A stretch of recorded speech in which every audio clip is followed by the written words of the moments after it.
अथ मन्त्रपाठः। ॐ सहनाववतु सहनौ भुनक्तु सह वीर्यं करवावहै तेजस्विनावधीतमस्तु मा विद्विषावहै। ॐ शान्तिः शान्तिः शान्तिः।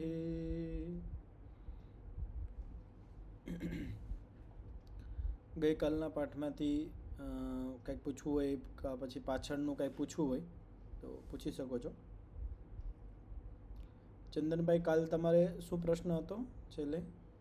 સરસભાઈ, 10મું સૂત્ર છે ને, જી તે પ્રતિ પ્રસ્વહ્યા સૂક્ષ્મ, એનું મને હજુ પણ ક્લેરિફિકેશન નથી આવી રહ્યું. જી, ચલો આપણે એને જોઈ લઈએ પહેલા.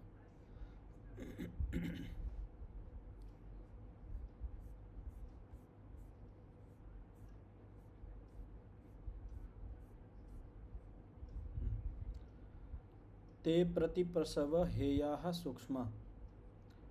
તો તે સૂક્ષ્માહ ક્લેશા, એ જે ક્લેશ છે એ જ્યારે સૂક્ષ્મ થઈ જાય, સૂક્ષ્મ એટલે દગ્ધબીજ ભાવ અવસ્થામાં પહોંચી જાય.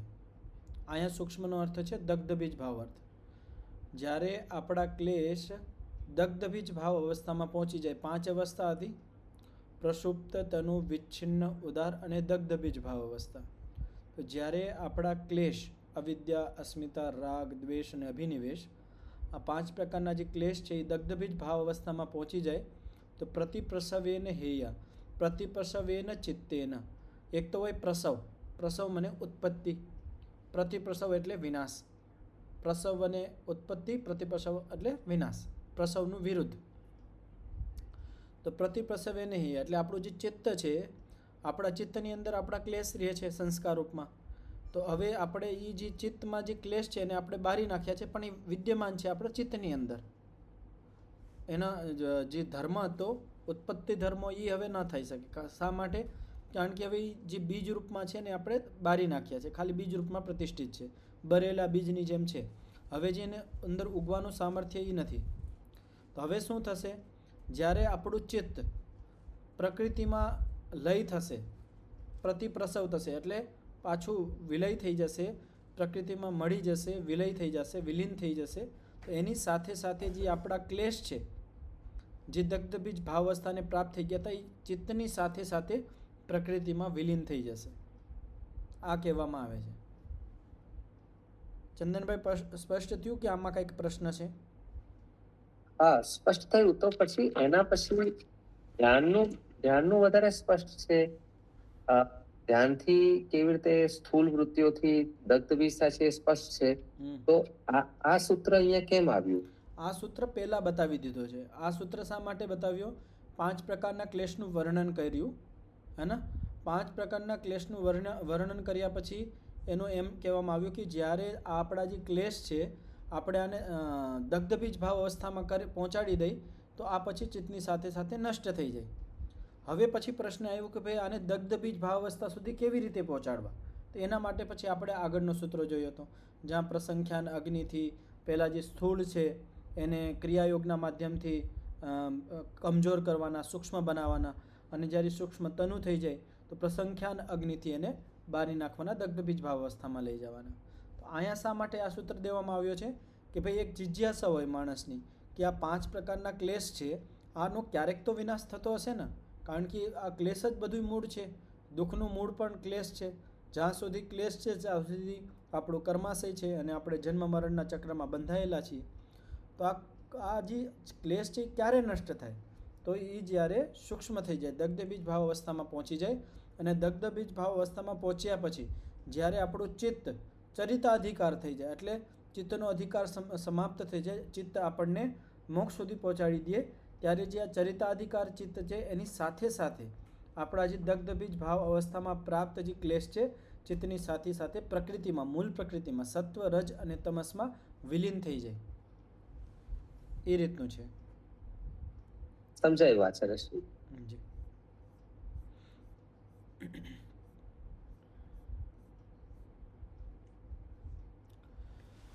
હવે કાલે આપણે વિચાર કરતા હતા કે આપણું જે આ કર્માશય છે એનું મૂળ શું છે, કર્માશય શેનાથી બને, કર્માશયનો આધાર શું છે? જેને ખબર હોય એ હાથ ઊંચો કરજો. કર્માશયનો આધાર શું છે? અથર્વ મુનિજી, પ્રહલાદભાઈ.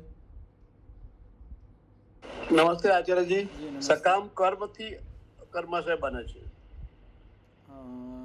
સકામ કર્મથી તો કર્માશય બને, લેકિન કર્માશયનો આધાર શું છે, મૂળ શું છે, કેનાથી એની ઉત્પત્તિ ક્લેશ. છે? ક્લેશ ક્લેશ. હે ને, અહીંયા કહેવામાં ક્લેશ મૂળ, ક્લેશ મૂળિયા છે ને કર્માશય ઝાડવું છે. આવી રીતે સમજવાનું કે આ ક્લેશ રૂપી મૂળિયા જ્યાં સુધી વિદ્યમાન રહેશે ત્યાં સુધી આપણું કર્માશય રૂપી જે ઝાડવું છે એ ફળ આપતું રહેશે. અને જ્યારે આપણે આ મૂળિયા કાપી નાખશું તો આ કર્માશય રૂપી જે ઝાડવું છે, વૃક્ષ છે, એ પણ નષ્ટ થઈ જશે. તો આ જે કર્માશય છે, ક્લેશમૂળ કર્માશય છે, એ કેટલા પ્રકારનું હોય છે? આ સૂત્રની અંદર આવ્યું હતું ને, કેટલા પ્રકારનું આ સૂત્રની અંદર કર્માશય કહેવામાં આવ્યું છે? ચંદનભાઈ. દ્રષ્ટા અદ્રષ્ટા એટલે આ જન્મનું ને નેક્સ્ટ હા, જન્મ માટે. તો દૃષ્ટ જન્મ આને કહેવાય. દૃષ્ટ જન્મ વેદનીય, અદૃષ્ટ જન્મ વેદનીય. અને આપણે જુદું જુદું કરીએ ને તો અહીંયા બે શબ્દ છે, એક દૃષ્ટ શબ્દ છે અને એક અદૃષ્ટ શબ્દ છે.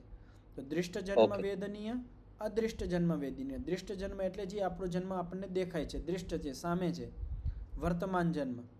તો એક તો દૃષ્ટ જન્મમાં આપને આ કર્માશય ફળ આપે, અને બીજું અદૃષ્ટ જન્મ એટલે જે આગળના ભવિષ્યમાં જે આપણા જન્મ થવાના છે એની અંદર આ કર્માશય આપણને ફળ આપવાનું છે.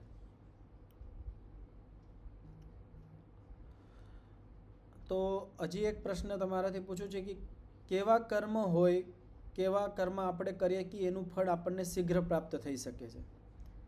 સારા એવા કેવા કર્મ હતા, કયા કર્મનું અહીંયા વર્ણન કરવામાં આવ્યું હતું, જે કર્મ કરવાથી આપણને એનું જે પુણ્ય કર્મ છે, પુણ્યનું ફળ છે એ શીઘ્ર પ્રાપ્ત થાય, એના માટે કેવા કર્મ કરવા જોઈએ?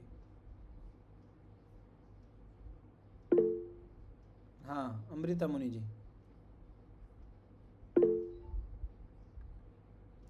અમૃતા મુનિજી બોલો. હા બોલો. માતા પિતાની સેવા કરવાની અને યોગીઓની સેવા કરવાની. બીજું? પ્રહલાદભાઈ. તીવ્ર સંવેગ વાળા જે કર્મો છે સેવા કરવાની. એનું ફળ તરત જ મળે. તીવ્ર સંવેગ.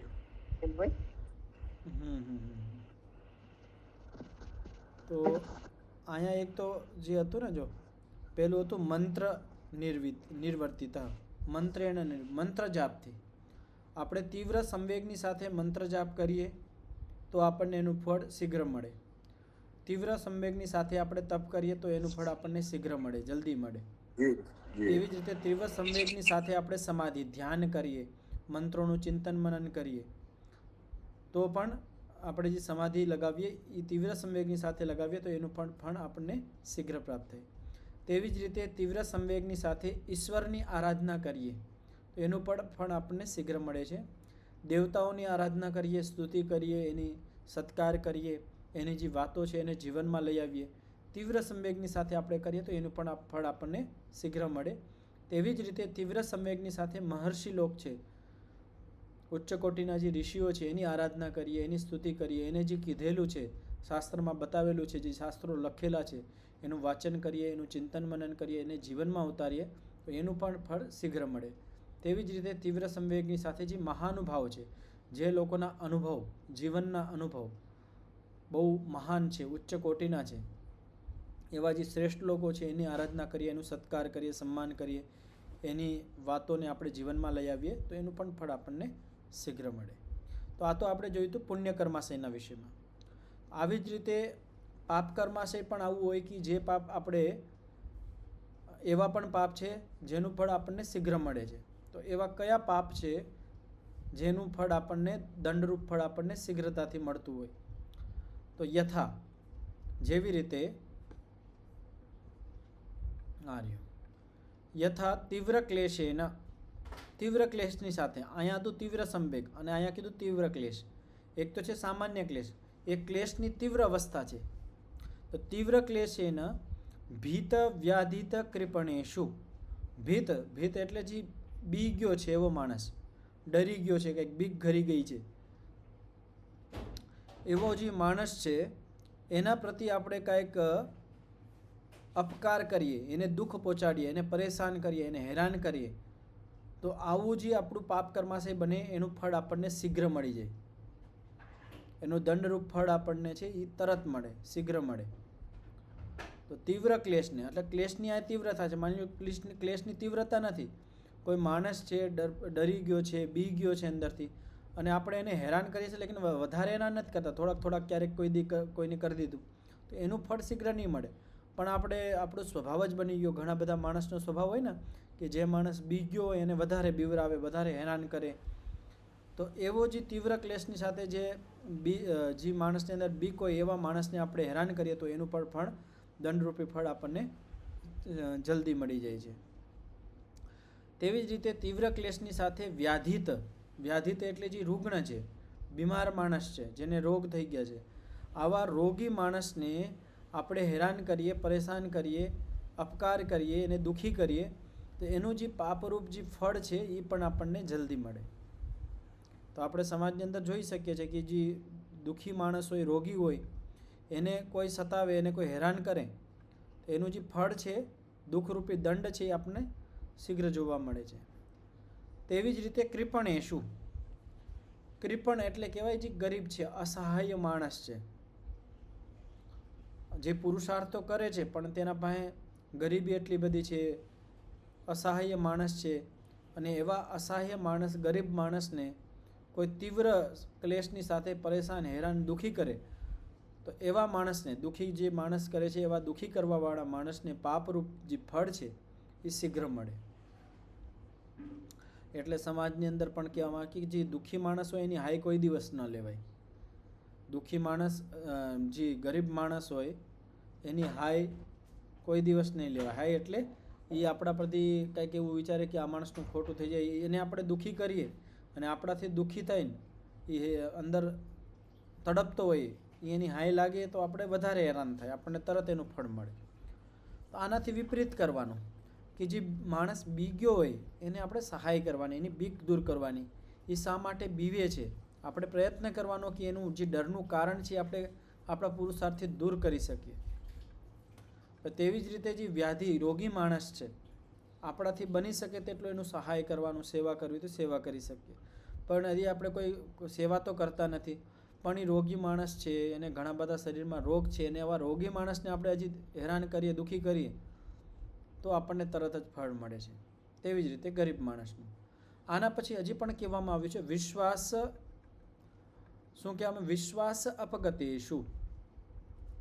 વિશ્વાસ અપગતેશુ એટલે શું કે જે માણસ આપણા ઉપર વિશ્વાસ કરીને આપણી સાથે જોડાયેલો હોય, માની લો આપણા ઘરે કોઈ સેવક છે, આપણા જોડે કામ કરતો હોય, આપણા ઉપર વિશ્વાસ રાખે છે અને એને સાથે આપણે દગો કરીએ, એને આપણે દુઃખી કરીએ તો એનું જે ફળ છે, દુઃખરૂપી દંડ છે, એ આપણને જલ્દી પ્રાપ્ત થાય. તો કોઈ દિવસ જે આપણા ઉપર વિશ્વાસ રાખીને આપણી સાથે જોડાનો હોય, આપણા આશ્રય ઉપર હોય, એવા માણસને કોઈ દિવસ દુઃખી નહીં કરવાનો, એનો વિશ્વાસ નહીં તોડવાનો. અત્યારે સંસારમાં જોવામાં આવે છે કે ઘણી બધી વખત માણસ, જે ગરીબ માણસ હોય, એની મજબૂરીનો ફાયદો ઉપાડીને એનો વિશ્વાસ જીતી લે છે, પછી એનું શોષણ કરવામાં આવે છે, એનાથી વધારે કામ કરાવે. પહેલાં તો કહી દે તમે હવે કાંઈ ચિંતા કરતા નહીં, તમારી બધી વ્યવસ્થા થઈ જશે અહીંયા. પછી જ્યારે ધીમે ધીમે એનું એ શોષણ કરવા માંડે, એને વધારે કામ, એનાથી વધારે કામ લેવા માંડે, તો એવું બધું કરવા માંડે. અત્યારે સંસારની અંદર શોષણ બહુ થાય છે, અને વધારે કરતાં શોષણ કેનું કરવામાં આવે કે જે માણસ વિશ્વસનીય હોય એનું જ શોષણ કરતા હોય, જે આપણા સહારે આશ્રય હોય એનું જ આપણે ઘણી વખત શોષણ કરવા માંડતા હોય. તો એ પણ આપણે ધ્યાન રાખવાનું. આમાં વિશ્વાસ તો એક તો હોય સેવક હોય, બીજા આપણા મિત્ર પણ આપણા ઉપર વિશ્વાસ કરતા હોય. તો આપણા જે મિત્ર છે આપણા ઉપર વિશ્વાસ કરીને આપણી સાથે વ્યવહાર કરતા હોય, અને એવા વિશ્વસનીય માણસને આપણે દુઃખી કરીએ, હેરાન કરીએ, પરેશાન કરીએ અને દગો આપીએ, એનું જે ફળ છે, દુઃખરૂપી દંડ છે, પાપરૂપી ફળ છે, એ આપણને શીઘ્ર પ્રાપ્ત થાય. બીજા જે પરિવારના સભ્ય છે એ પણ આપણા ઉપર વિશ્વાસ કરતા હોય, આપણો પુત્ર છે તો આપણા ઉપર વિશ્વાસ કરતો હોય, પત્ની છે, પતિ છે, માતા પિતા છે, એ બધા એકબીજા ઉપર વિશ્વાસ કરીને ચાલતા હોય, એનો વિશ્વાસ આપણે તોડીએ અને એના આપણે દુઃખી કરીએ, હેરાન કરીએ તો એનું ફળ આપણને શીઘ્ર મળતું હોય. અને એ આપણે જોઈ પણ શકીએ છીએ કે જે પરિવારમાં ક્લેશ હોય, એકબીજા ઉપર અવિશ્વાસ કરતા હોય, એ પરિવાર નરક થઈ જાય છે. એમાં દુઃખ જ આવી જાય, ઘણા બધા દુઃખ આવી જાય પરિવારની અંદર, ઘણા બધા રોગ આવી જાય, અને ગરીબી આવી જાય, એવા ઘણા બધા અસફળતાઓ આવી જાય, એવી ઘણી બધી એને વિડંબનાઓ એના જીવનમાં, એના પરિવારમાં આવી જાય છે.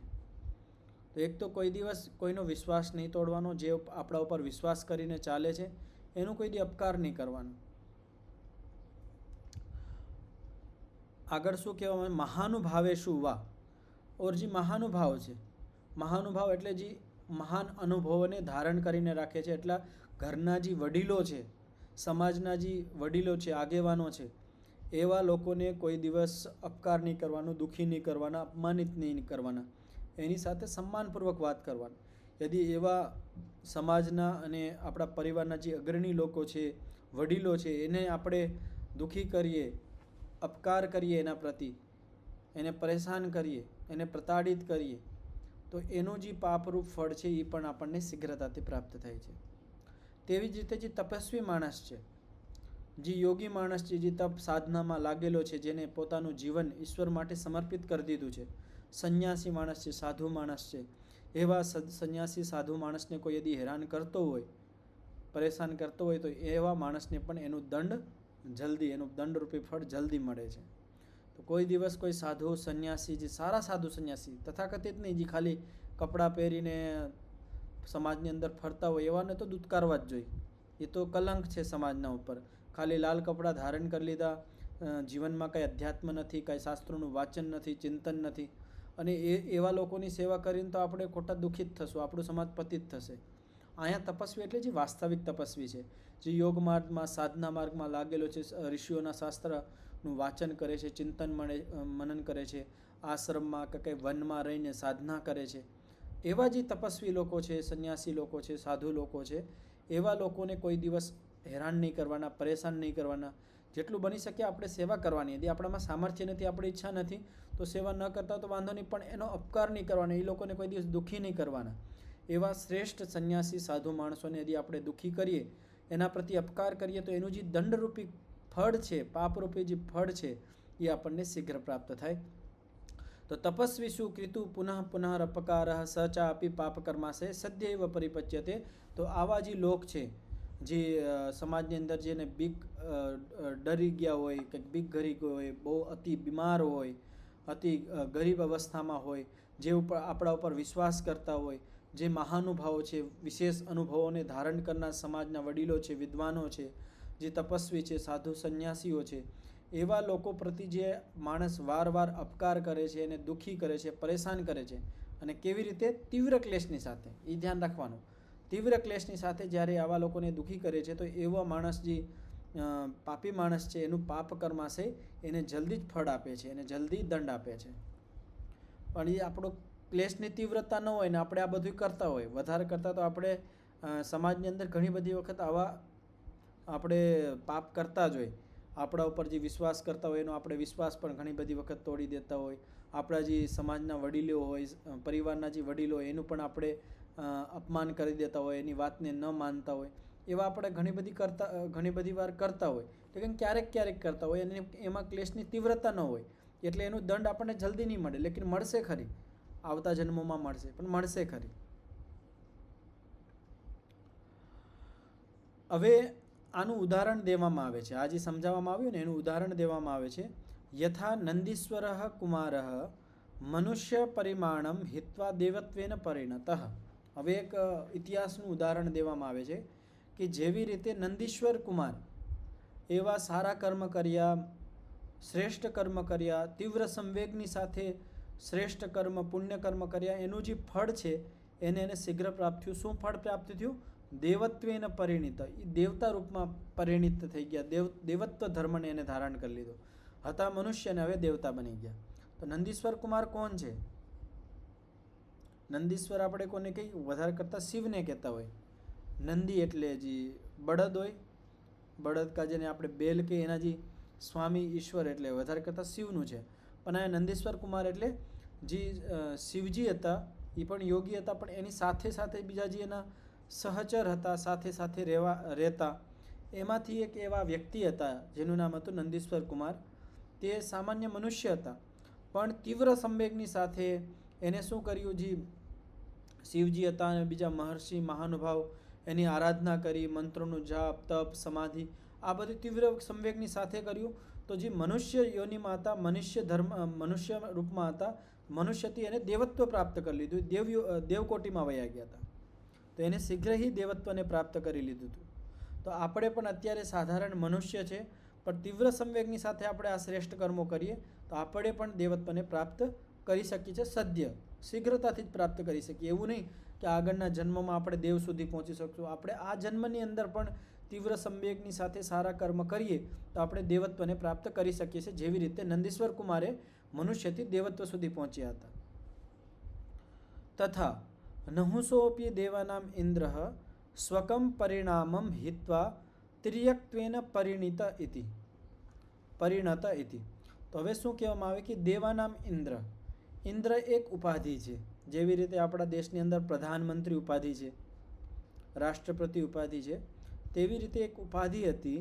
શું હતી કે જે દેવોના રાજા બનતા એને ઇન્દ્ર કહેવામાં આવતું. તો દેવોના જે રાજા ઇન્દ્ર, એનું નામ હતું નહુષ.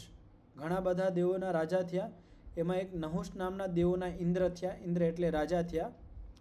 સ્વકમ પરિણામમ હિત્વા, જે પોતાનું પદ હતું, ઇન્દ્રત્વ હતું, દેવત્વ હતું, એને છોડીને તિર્યક્ત્વેન પરિણત નીચ યોનિમાં આવી ગયા. તિર્યક્ત બોલતે હે સર્પ યોનિ, સર્પ બની ગયા.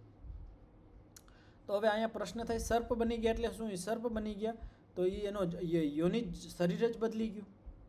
નહીં, શરીર નથી બદલ્યું. તિર્યક યોનિ એટલે જે આપણે અત્યારે ઘણી બધી જાતિઓ હોય એમાં સર્પ જાતિ પણ હતી. વૃશ્ચિક જાતિ હોય, સર્પ જાતિ હોય. સર્પ જાતિ એટલે જે એક શુદ્ર જાતિ કહેવાય, નીચ જાતિ કહેવાય.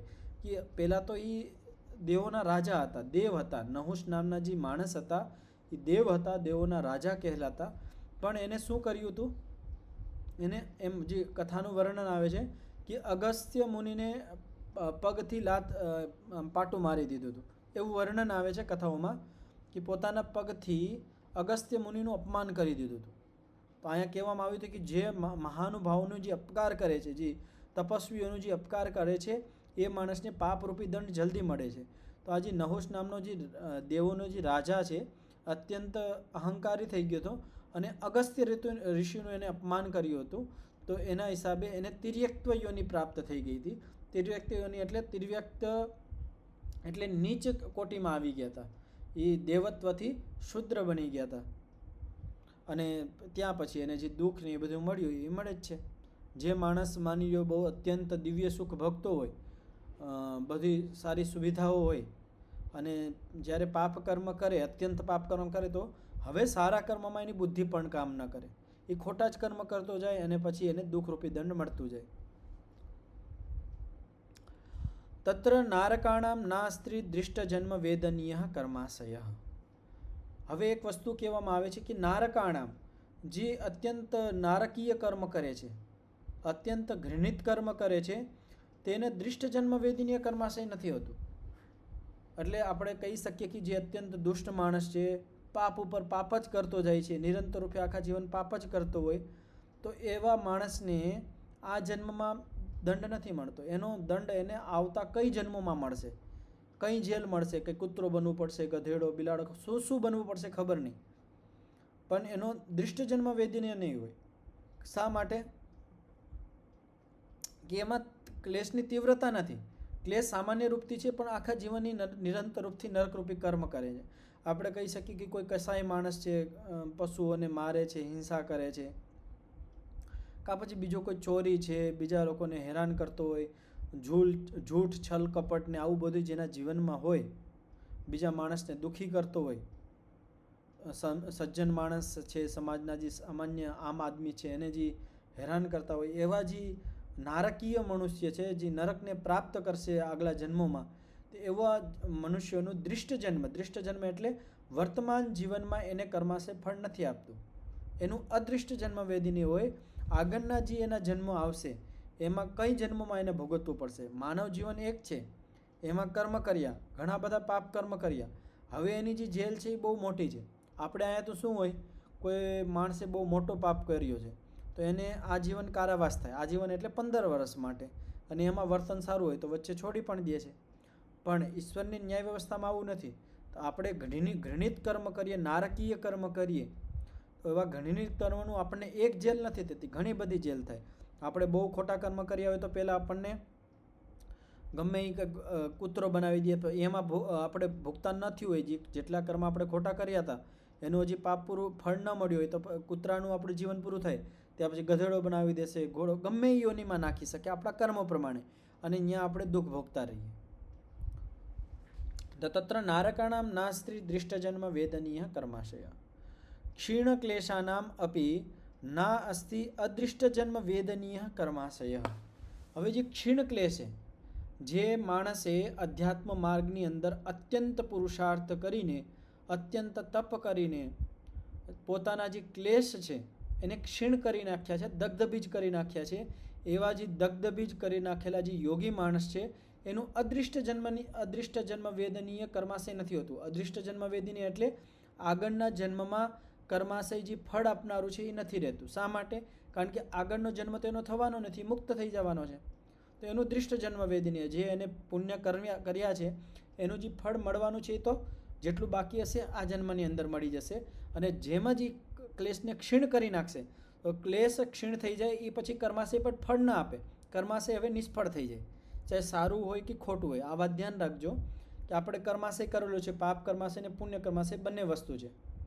પણ આપણે ઘણું બધું તો ભોગવી લીધું, પણ આપણે અધ્યાત્મ માર્ગમાં પુરુષાર્થ કરતાં જે કર્માશય રૂપી ઝાડના જે મૂળિયા હતા ક્લેશ, એને જ આપણે નષ્ટ કરી નાખ્યા. હવે જે કર્માશય રૂપી ઝાડવું છે એ ફળ નહીં આપી શકે, તો એ યોગી માણસ મુક્ત થઈ જાય છે. અદૃષ્ટ જન્મ વેદનીય કર્માશય એને ફળ નથી આપતો. તો આ સૂત્ર અહીંયા પૂર્ણ થયું. આમાં કોઈને કંઈ પૂછવું હોય, કંઈ પ્રશ્ન હોય તો પૂછી શકો છો.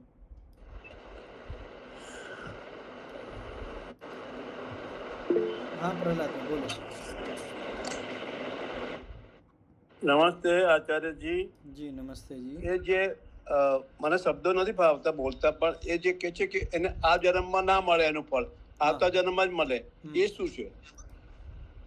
અદૃષ્ટ જન્મ વેદનીય કહેવાય એને. પણ એવા કેવા કર્મો હોય?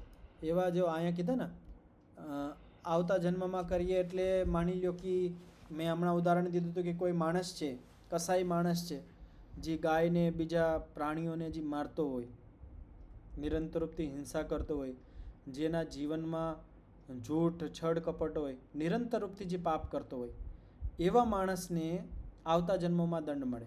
આપણને પણ મળે. આપણે પણ ઘણા બધા પાપ એવા કરતા હોય, એમાં તીવ્ર ક્લેશ નથી, મધુર ક્લેશ છે, મધુ ક્લેશ છે, સૂક્ષ્મ ક્લેશ છે, પણ આપણે ક્લેશની સાથે જૂઠ પણ બોલતા હોય, કોઈને ઘણી બધી વખત આપણી વાણીથી આપણે દુઃખી કરતા હોય, કોઈની સાથે આપણે અન્યાય કરતા હોય, તો આપણું કર્માશય એકત્રિત થાય છે.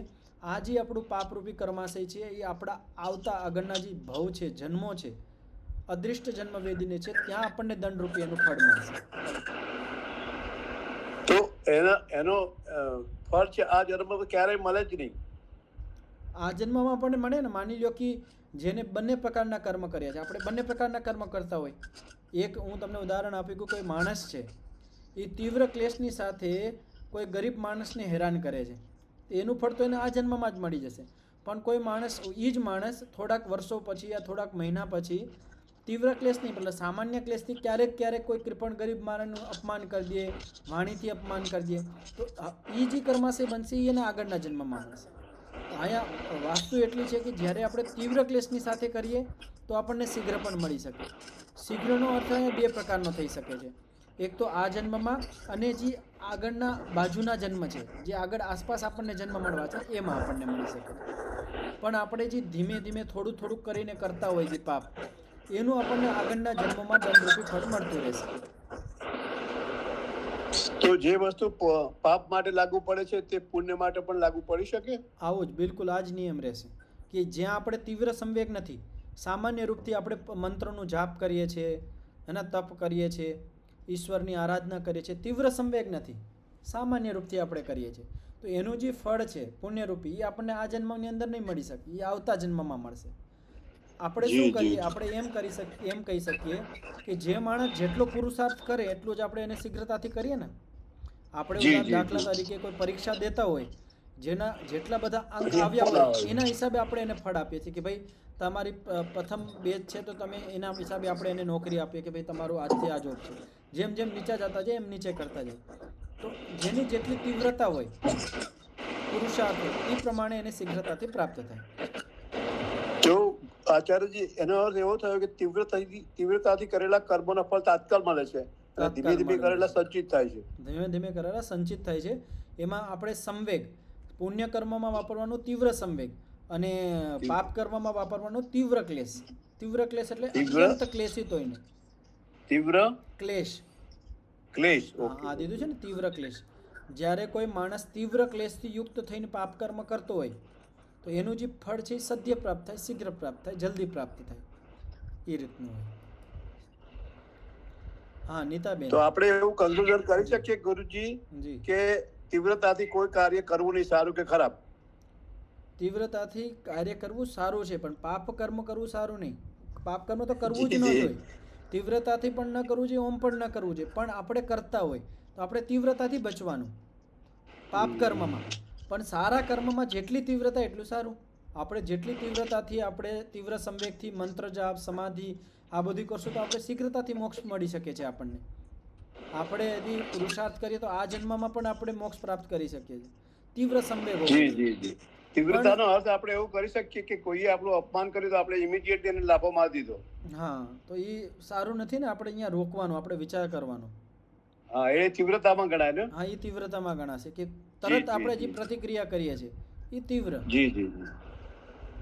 તો આપણે એ જ ધ્યાન રાખવાનું, સારા કર્મોમાં તીવ્રતા હોવી જોઈએ. પુણ્ય કર્મોમાં તીવ્રતા જેટલી હોય એટલી સારી, અને ખોટા કર્મોમાં તીવ્રતા જેટલી હોય એટલી નુકસાનદાયક. આપણને એનો દંડ મળતો જ રહેશે. પુણ્ય કર્મ તીવ્ર હોવો જોઈએ અને પાપ કર્મ ધીમા હોવો જોઈએ. પાપ કર્મ ધીમા હોય તો એમાં ફાયદો એ છે કે કદાચ માની લો તમે થોડું થોડું પાપ કર્યા છે, એનું જે કર્માશય બની ગયું છે એને આગળ તમે જેટલું ભોગવશો પણ એને તમે વગર ક્લેશ નષ્ટ કરીને એને વગર ભોગ્ય પણ આપણે પાર કરી શકીએ છીએ. એ આગળ આવશે અત્યારે કે આપણે આગળના સૂત્રમાં જ આવશે કે આપણો કર્માશય અત્યારે એકત્રિત છે. પાપ કર્માશય થોડા ઘણા, આપણે થોડું ઘણું પાપ અને પુણ્ય બંને વધેલું છે, પણ એના કર્માશય રૂપી ઝાડ છે જે ફળ આપે છે એના મૂળિયા કાપી નાખીએ હવે કર્માશય ભલે હોય એ ફળ નહીં આપે. એ આગળ આવશે, હું બતાવીશ. ધન્યવાદ. હાજી નીતાબેન. ઓમ આચાર્યજી જી, મારું કેવું એમ હતું કે આપણે હવે આ જન્મમાં આપણે દુઃખ ભોગવી રહ્યા છીએ, તકલીફ ભોગવી રહ્યા છીએ, બરાબર? તો એ ગયા જન્મના અદ્રષ્ટ જન્મ વેદનીય કહેવાય? બંને હોઈ શકે છે. એટલે આ જે કર્મની ગતિ વિચિત્ર છે કે અત્યારે માની લો કે આપણને કોઈ દુઃખ મળતું હોય જીવનમાં, જે પણ દુઃખ હોય, જાતિ આયુ ભોગના રૂપમાં જે પણ આપણને દુઃખ મળતા હોય આપણા જીવનમાં, એમાં બંને વસ્તુ હોઈ શકે. જેમ કે આપણા પરિવાર, માની લો ગરીબી છે કે આપણે ગરીબ પરિવારમાં ઉત્પન્ન થયા, તો આ તો પાક્કું થઈ ગયું કે આપણું આ જે પાપરૂપી કર્મ છે એનું દંડ મળ્યો છે કે આપણને અભાવગ્રસ્ત પરિવારમાં આપણો જન્મ થયો છે, કાં પછી મીડિયમ પરિવારમાં થયા કે ધનાઢ્ય પરિવારમાં થયો છે, કાં પછી આપણે એમ કહીએ કે અધાર્મિક માતા પિતા મળ્યા છે તો આપણું કર્માશય નબળું હશે, એનું દંડરૂપી મળ્યું છે. મધ્યમ વર્ગના માતા પિતા મળ્યા છે તો થોડુંક સારું હશે, અને ધાર્મિક માતા પિતાના ઘરમાં આપને જન્મ મળ્યો છે તો આપણું કર્માશય સારું હશે, એનું ફળ હશે. તો આ તો થઈ ગયું અદૃષ્ટ જન્મ વેદનીય જે આપણે ભોગવી રહ્યા છીએ. અને હવે માની લો કે કોઈ આપણે અત્યારે અધ્યાત્મના માર્ગમાં અત્યંત તપ કરવા માંડ્યા, અત્યંત તીવ્રતાથી મંત્રનો જાપ કરવા માંડ્યા, તો થોડાક મહિના પછી, થોડાક વર્ષો પછી જે આપણી બુદ્ધિ છે ને એકદમ પવિત્ર થઈ જશે, આપણી એકાગ્રતા વધી જશે, આપણે જે વસ્તુમાં આપણે બુદ્ધિ લગાવશું ત્યાં એકદમ કામ કરવા માંડે છે, બધું પ્રકાશ થવા માંડશે. તો જે આ ફળ મળે છે, આ જે આપણને પરિણામ મળે છે એ તીવ્ર સંવેગની સાથે આપણે સારા કર્મો કર્યા હતા એનું ફળ આપણને મળે છે. સારા સંન્યાસીનો સંયોગ બની જાય, સારા વિદ્વાનોનો આપણને સંયોગ બની જાય, એનો સત્સંગ મળી જાય. ઘણા બધા માણસોને ન મળતું હોય, પણ ઘણા બધા માણસોને એવું સારું કર્માશય હોય કે એવા શ્રેષ્ઠ માણસની સંગતિ મળી જતા હોય, એવા શ્રેષ્ઠ ઋષિઓના વિચાર ઓટોમેટિક બુદ્ધિમાં દોડવા માંડતા હોય. તો આ શા માટે મળતું હોય? આવું જે શ્રેષ્ઠ ફળ છે એ આપણે તીવ્ર સંવેગની સાથે આ જન્મમાં કરીએ તો મળતું હોય. તો એવી રીતે આપણે માપન કરી શકીએ છીએ.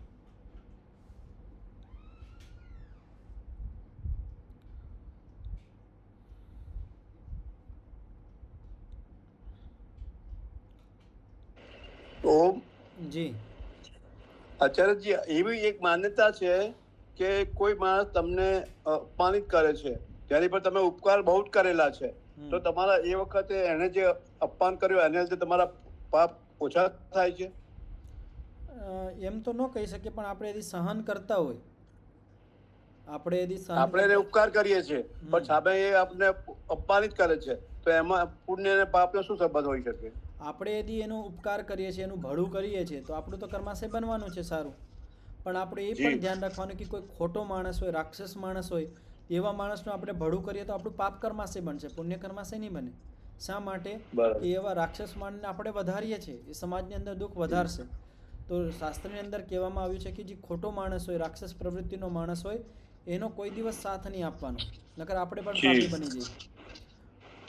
પણ એક સામાન્ય રીતે કહી શકીએ કે જે આપણા પરિવારના લોકો છે, મિત્રો છે, જે રાક્ષસ પ્રવૃત્તિના નથી, પણ એની અંદર થોડી અવિદ્યા છે, અજ્ઞાન છે, એના પ્રત્યે આપણે ઉપકાર કર્યો છે અને હવે એ ઉપકારને માનતા નથી, આપણને ક્યારેક અપમાનિત કરી દે છે, એવી સ્થિતિમાં આપણું કર્માશય તો બનશે, પણ એનું પાપ કર્માશય બનશે. આપણું જે પાપ કર્માશય છે એમાં ઘટાડો થાય ને પાપ કર્માશયમાં ઘટાડો ન થાય, પુણ્ય કર્માશય આપણે બનશે. પાપ કર્માશય તો આપણે બીજા રૂપમાં ભોગવતા હોઈએ, આગળ આવશે, પણ આપણે સારું કર્મ કરતા હોય તો આપણું પુણ્ય કર્માશય બનવાનું છે. સામેવાળો જે કૃતજ્ઞતા કરે છે, એ શાસ્ત્રની અંદર કહેવામાં આવ્યું છે કે કૃતજ્ઞતાને મહાપાપ કહેવામાં આવે છે, મોટામાં મોટો પાપ હોય. કે આપણા પ્રતિ કોઈ માણસે કૃતજ્ઞતા એટલે કંઈ આપણો ઉપકાર કર્યો છે, આપણું ભલું કર્યું છે, આપણને કંઈક લાભ, સારો લાભ પહોંચાડ્યો છે, અને એવા શ્રેષ્ઠ માણસને આપણે કૃતજ્ઞતા કરતા હોય, એનું અપમાન કરતા હોય, એને દુઃખી કરતા હોય, એવાને પ્રતાડિત કરતા હોય, તો એ મોટો પાપ કહેવાય. એનું ફળ પણ આપણને શીઘ્ર મળે. કે જેવી રીતે આપણા ઘરમાં આપણે માની લે આપણો વ્યાપાર છે, આપણા વ્યાપારની અંદર આપણે એકલા તો કરી શકવાના નથી, ઘણા બધા કર્મચારીઓ હોય, એ મળીને આપણે વ્યાપારને આગળ વધારતા હોય, એના હિસાબે આપણો વ્યાપાર આગળ વધતો હોય, ને એવા આપણા જે કર્મચારીઓ છે જે ઈમાનદારીથી કામ કરતા હોય, એવા કર્મચારીઓને આપણે દુઃખી કરીએ, પ્રતાડિત કરીએ, શોષણ કરીએ, તો આપણું પાપ કર્માશય બનવાનું છે. એ રીતનું છે. સમજમાં આ ગયા. જી જી. હવે 13મા નંબરનું સૂત્ર છે, સતી મૂલે તદ વિપાકો જાતિ આયુર્ભોગ. હવે આ સૂત્રનું ભાષ્ય બહુ લાંબુ છે, લેકિન અત્યંત મહત્વનું છે.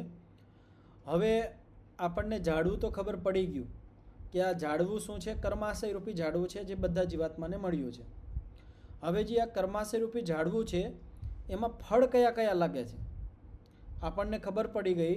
કર્માશય રૂપી ઝાડવું છે, એના મૂળિયા છે ક્લેશ, અને એ ઝાડવા ઉપર ફળ કયા કયા લાગે છે એનું વર્ણન આ સૂત્રની અંદર કરવામાં આવશે. સૂત્ર છે, સતી મૂલે તદ વિપાકો જાતિ આયુર્ભોગા. જાત્યાયુર્ભોગા. તો ઉચ્ચારણ કરજો, માઇક ખોલી લેજો. સતી મૂલે સતી મૂલે તદ વિપાકો જાતિ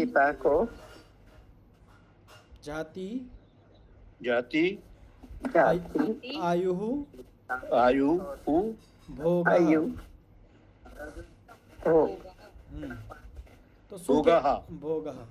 તો શું કહેવામાં આવ્યું છે? સતી મૂલે, કે જ્યાં સુધી મૂળિયા હોય ત્યાં સુધી તદ વિપાક, એ જે કર્માશય રૂપી જે વૃક્ષ છે એ ફળ આપતું રહેશે.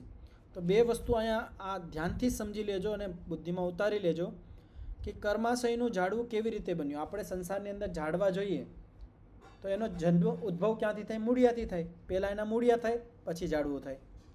તેવી જ રીતે આપણા કર્માશયનું આધાર શું છે, કારણ શું છે? ક્લેશ રૂપી મૂળિયા. ક્લેશ હોય તો કર્માશય બને. હવે હું તમને એક પ્રશ્ન પૂછું છું કે જે ઝાડવું છે એ ફળ શા માટે આપે? ઝાડવું છે એ ફળ શા માટે? આપણે માની લો કે અત્યારે આમની સિઝન છે, આપણે કેરી હોય તો કેરી આવે તો કેરીનું કારણ શું છે? એના મૂળિયા. આપણે એના મૂળિયામાં પોષણ નાખીએ, સારું ખાતર નાખીએ તો ફળ છે એ સારું મળે છે, ફળ છે એ સારું પ્રાપ્ત થાય છે, આમ છે એ કેરી છે એ મીઠી પ્રાપ્ત થાય છે. તો જેવું આપણું મૂળિયું એવું ફળ. એવી જ રીતે અહીંયા કહેવામાં આવ્યું છે કે આપણું જે કર્માશય રૂપી ઝાડવું છે એનું કારણ છે ક્લેશ રૂપી મૂળિયા, અને એ જે આ ફળ આપે છે એ પણ જ્યાં સુધી મૂળિયા હોય ત્યાં સુધી જ ફળ આપશે. यदि આપણે આ મૂળિયા કાપી નાખીએ તો ફળ બંધ થઈ જશે. આપણે પાસે જે આમનો બગીચો હોય, કેરીનું જે ઝાડવું છે, વૃક્ષ છે, એનું આપણે એના મૂળિયા કાપી નાખીએ, વૃક્ષ રહેવા દઈએ, એના મૂળિયા નષ્ટ કરી નાખીએ તો એ ઝાડવું ફળ આપશે કે નહીં આપે? નહીં આપી શકે. તો બે વસ્તુ થઈ.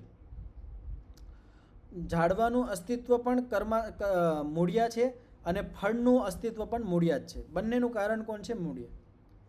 આપણું ભલે કર્માશય આપણે બનાવી લીધું હોય, આપણે ઘણા બધા કર્મો કરીને પુણ્ય કર્માશય અને પાપ કર્માશય બનાવી લીધા હોય, પણ આપણે અત્યંત પુરુષાર્થ કરીને આપણે यदि આપણા ક્લેશોને નષ્ટ કરી નાખીએ તો કર્માશય રૂપી ઝાડવું જે ફળ નહીં આપી શકે, નહીં પુણ્યરૂપી ફળ આપશે ને પાપરૂપી ફળ આપશે.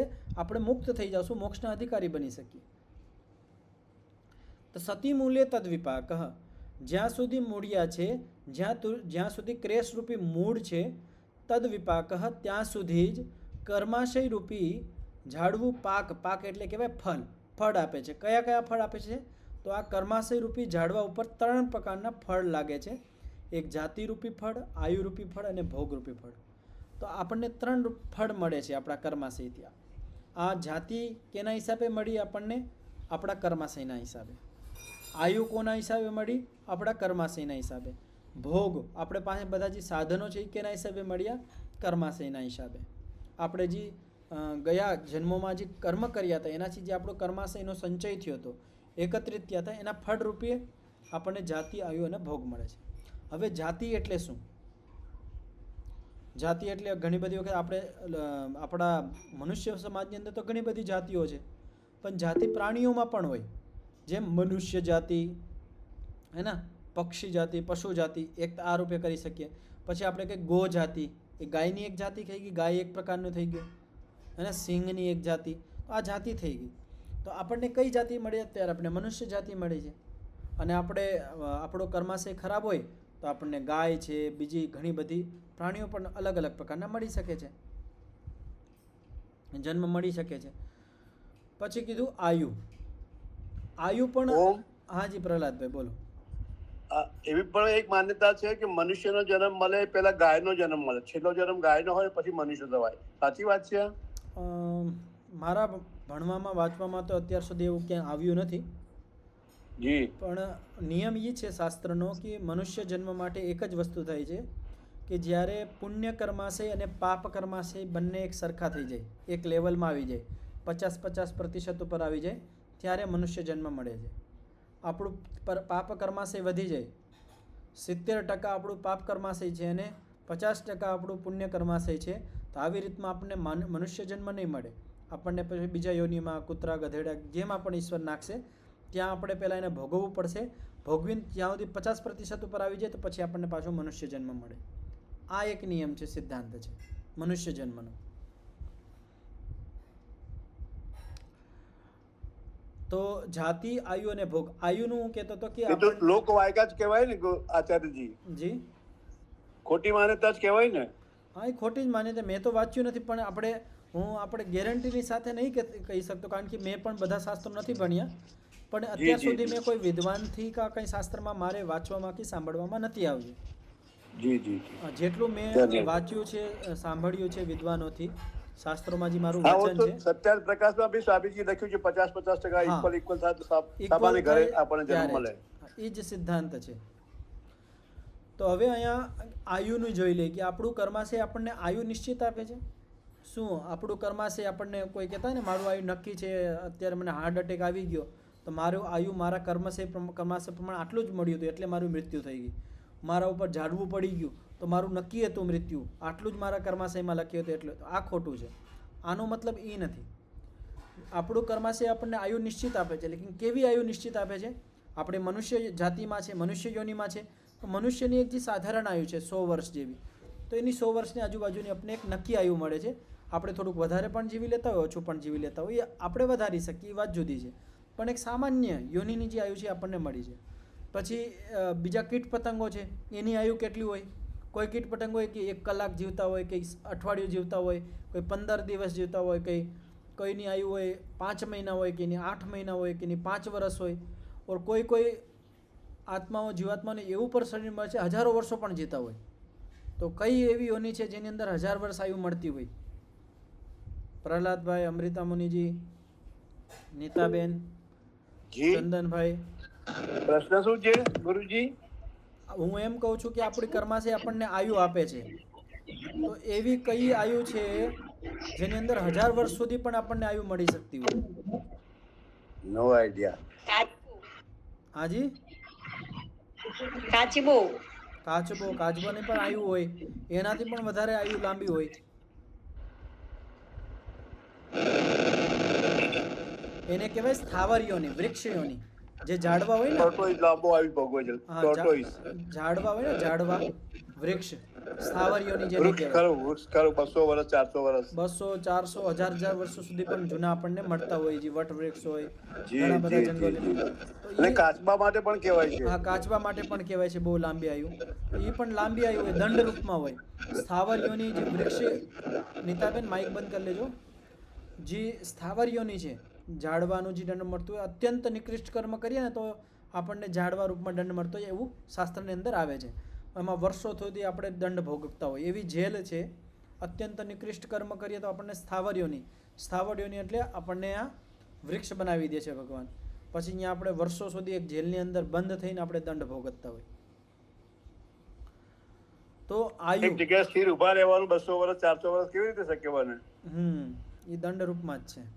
તો જી. આપણું જે કર્માશય છે જાતિ, આયુ અને ભોગ, આવી જ રીતે આપણું જે કર્માશય છે એ જ્યાં સુધી એમાં આપણા અંદર ક્લેશ હોય ત્યાં સુધી આપણને ભોગ પણ મળે છે કર્માશયથી, ભોગ અને ભોગના સાધનો.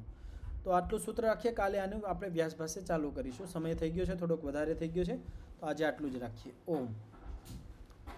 3 વખત શાંતિ. ધન્યવાદ આચાર્યજી. ધન્યવાદ. 3 વખત શાંતિનું ઉચ્ચારણ કરીને પાઠનો વિરામ કરીશું. ઓમ શાંતિ શાંતિ શાંતિ.